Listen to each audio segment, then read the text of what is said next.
What is money? We all know the basics. Money is a store of value, a unit of account, a medium of exchange. But it's actually more than that. It's the thing that's not said. It's a system of control. So certain monies are easier to control than others.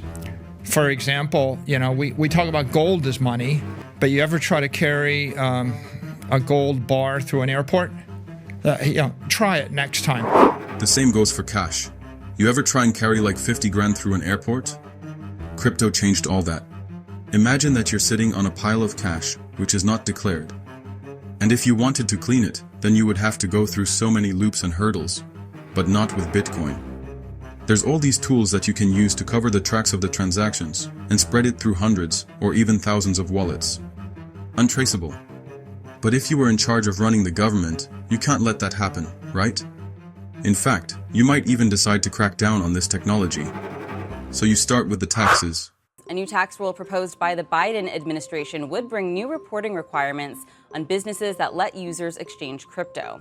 The proposal was put forth by the Treasury Department in an effort to crack down on tax cheats while helping law-abiding taxpayers determine if they owe taxes on crypto sales and trades. President Biden will sign an executive order today on cryptocurrencies addressing the possible risk of digital assets. China, Biden, and the Fed could be about to destroy all value of Bitcoin. Texas Senator Ted Cruz has warned that central bank digital currencies could destroy all value of Bitcoin.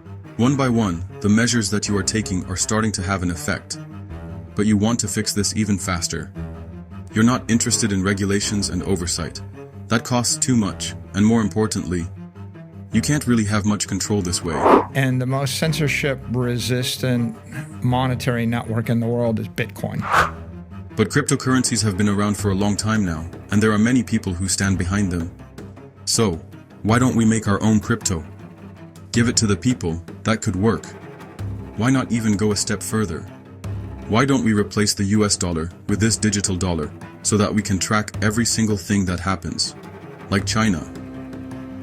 The government shouldn't be trusted with a CBDC because they're so ripe for abuse. The government would have Americans' data by default. It would be on their servers a click away. Critics speak out, and the public is starting to freak out.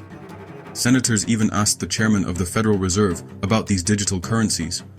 People don't need to worry about a central bank digital currency. Nothing like that is remotely close to happening anytime soon. But what even are those digital dollars? Let's see what all the fuss is about. So, central bank digital currencies, or CBDCs, are digital versions of money created and controlled by governments. They're designed to replace cash and give governments more control over how money is used. Every transaction with CBDCs can be tracked, and rules can even be built into how the money works.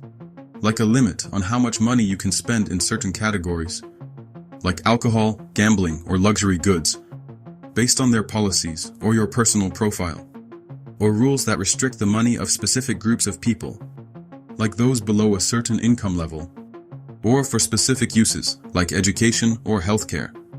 On the other hand, cryptocurrencies, like Bitcoin, are digital money run by independent systems, not governments.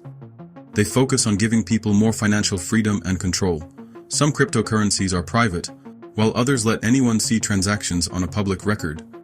A big difference is that CBDCs can have their supply changed by governments to match economic needs, while cryptocurrencies like Bitcoin have a fixed amount, so they're protected against inflation.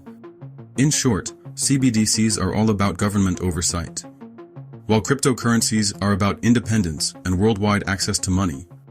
But even if these get implemented, most people will just buy Bitcoin with them, right? It's literally that simple for the people to go around your system of control.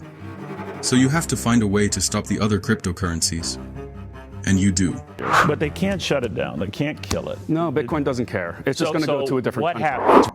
But it's not a good one. You'd have to stop censoring transactions and perhaps even level out the inflation a little bit. That's the two main reasons people use it. One side doesn't want their money tracked, and the other side wants protection against inflation. But you can't really do that. So you make a no-brainer decision. One that's worked for decades. You double down on misinformation. Bitcoin, It's called a digital gold, it's called the future of money, and it's a hedge against inflation.